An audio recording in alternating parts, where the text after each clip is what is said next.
राधा कृष्ण का मिलन तो बस एक बहाना था, दुनिया को प्यार का सही मतलब जो समझाना था।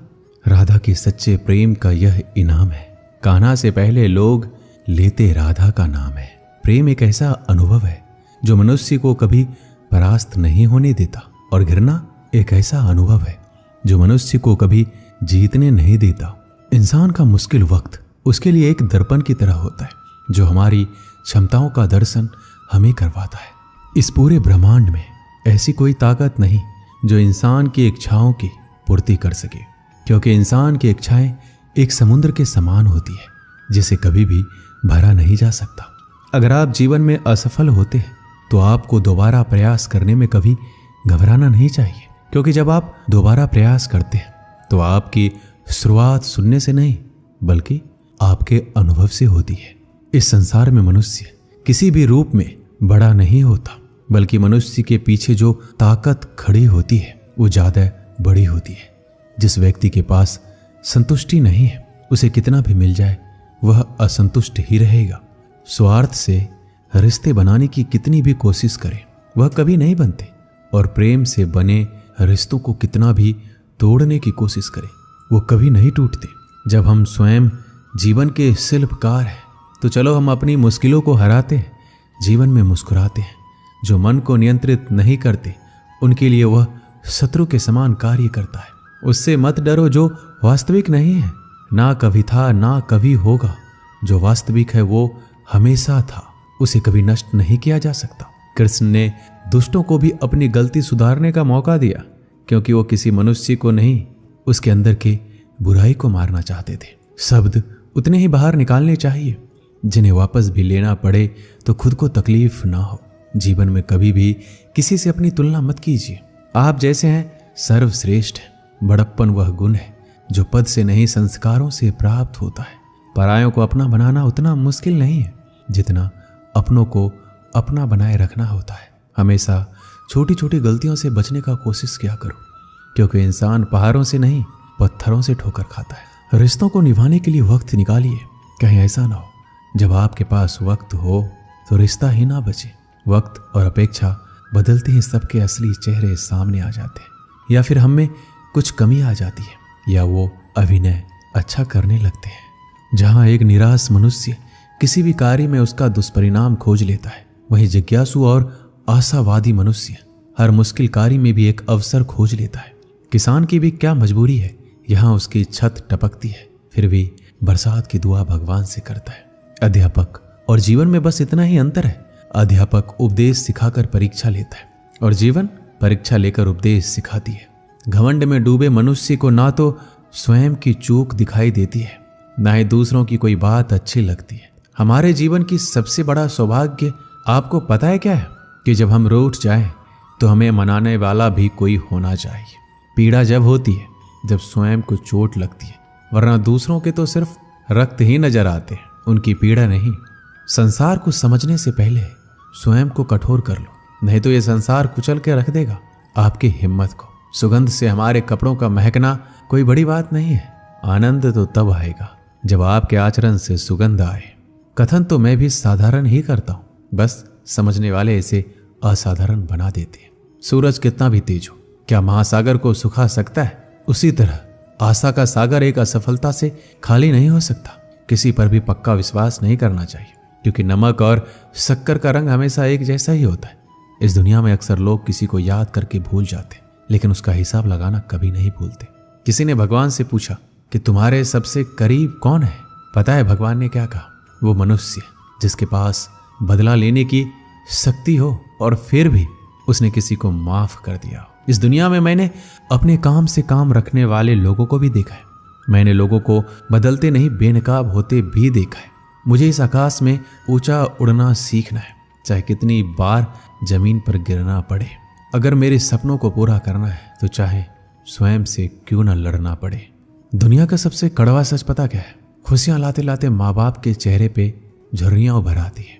ना जाने भगवान मेरी ये कैसी परीक्षा लेता है। कठिनाइयां भी सख्त है और मुझे कभी असफल भी नहीं होने देता।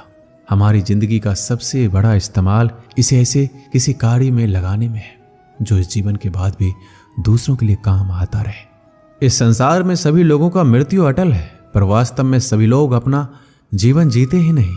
मनुष्य कहता है जीवन मिला है अपने तरीके से जीने के लिए, लेकिन वही मनुष्य सुबह होते ही किसी और के रास्ते से जीने चले जाता है। कठिनाइयों ने जो सबक मुझे सिखाया है, वो सबक एक एक शब्द मुझे हमेशा याद रहते हैं।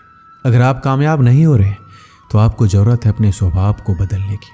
हमारे जीवन में बुरे मनुष्य हमेशा अच्छा सबक सिखा कर जाते हैं। हमें हमारा रास्ता भी सही चुनना चाहिए, क्योंकि कभी हमारे इच्छित लक्ष्य रास्तों में ही मिल जाते हैं। सफल होने में आनंद तो तभी है जब सारी दुनिया आपको असफल करने पर जुटी हो। क्या आप जानते हैं, इस संसार में सच्चे मनुष्य को हमेशा झूठे मनुष्य से अक्सर ज्यादा सफाई देनी पड़ती है। जिंदगी में वक्त हर बुरे वक्त को जरूर बदल देता है, बस अच्छा वक्त आने के लिए थोड़ा समय चाहिए। गर्व ना करना कभी अपनी जिंदगी में। किस्मत हमेशा बदलती रहती है, आईना वही रहता है, बस उसमें आकृति बदलती रहती है। इस जिंदगी में हमेशा एक बात याद रखना, मित्रता और आशीर्वाद में बस अपना मन साफ रखना। मुझे मित्रता करनी है इस समय के साथ। मैंने देखा है ये अच्छे अच्छों को पूरा बदल देती है। हर कोई चिंतित है मेरे ज्यादा बोलने से, और मैं चिंतित हूं अपने अंदर के निशब्दता से। जब तक जीना ना सिखा देती ये जिंदगी, आपको मरने भी नहीं देगी। मेरी जिंदगी एक चक्रव्यूह है और मैं उसका अर्जुन। मेरा पूरा जीवन एक बड़ी कहानी है और उसमें ऐसे हजारों पन्ने हैं जो मैंने अभी तक नहीं पढ़े हैं। कुछ करने की शुरुआत जीवन में ख्वाब देखने से ही शुरू होती है और वो ख्वाब पूरा करने पर खत्म। हमारे जीवन में खुद को पराजित करना किसी और को पराजित करने से ज्यादा अच्छा है। मेरे जीवन को सुलझाते सुलझाते मैं खुद ही उसमें उलझ गया। अपनी मुसीबतों का कारण किसी दूसरों को मानने से आपकी मुसीबतें कभी कम नहीं हो सकती। अगर आप खुद को जिंदा मनुष्य समझते हो तो हमेशा गलत का प्रतिकार करना सीखो, क्योंकि सागर के लहरों के साथ लाशें बहा करती है, कुशल तैराक नहीं। जीवन में सदा काम करते रहने की आदत ही आपको सफल इंसान बना सकती है। जीवन के कुछ अच्छे पल आप अपने और अपनों के साथ गुजार लीजिए। क्या पता आपको फिर ये पल मिले या ना मिले। सफलता पाने के लिए एक रात काफी नहीं, इसे पाने के लिए बहुत रातों को जागना पड़ता है। जीवन में होने वाली गलतियों का उद्देश्य आपको बिगाड़ना नहीं, सुधारना होता है। ये जीवन के मायने हमें असली संसार के अनुभव सिखलाती है। जब आपके जीवन के चारों ओर हताश और निराशा हो, जब दुखों ने आपको हर जगह से घेर रखा हो, तब आप सच्चे मन से कृष्ण जी के नाम का दीपक जलाना और अपना सब हाल श्री कृष्ण को सुना देना। श्री कृष्ण स्वयं आपके सारे दुख हरने आएंगे। मनुष्य अपने सच्चे हृदय से जो दान दे सकता है वह अपने हाथों से नहीं दे सकता, और मौन रहकर हम जो कह सकते हैं वह हम अपने शब्दों से नहीं कह सकते। श्री कृष्ण कभी भी हमारा हाल नहीं पूछते। श्री कृष्ण अपने सच्चे भक्तों पर हर घड़ी नजर रखते हैं। प्राचीन समय की बात है, एक राज्य में एक राजा राज करता था। उसका राज्य खुशहाल था, धन धान्य की कोई कमी नहीं थी। राजा और प्रजा खुशी खुशी अपना जीवन यापन कर रहे थे। एक वर्ष उस राज्य में भयंकर अकाल पड़ा। पानी की कमी से फसलें सूख गई। ऐसी स्थिति में किसान राजा को लगान नहीं दे पाया। लगान प्राप्त न होने के कारण राजस्व में कमी आ गई और राजकोष खाली होने लगा। यह देखकर राजा चिंता में पड़ गया। हर समय वह सोचता रहता कि राज्य का खर्च कैसे चलेगा। अकाल का समय निकल गया, स्थिति समान हो गई, किंतु राजा के मन में चिंता घर कर गई। हर समय उसके दिमाग में यही रहता कि राज्य में पुनः अकाल पड़ गया तो क्या होगा। इसके अतिरिक्त भी अन्य चिंताएं उसे घेरने लगी।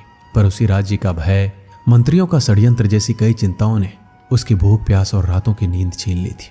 वह अपने इस हालत से परेशान था, किंतु जब भी वह राजमहल के माली को देखता तो आश्चर्य में पड़ जाता। दिन भर मेहनत करने के बाद वह रूखी सूखी रोटी ही खाता और पेड़ के नीचे मजे से सोता।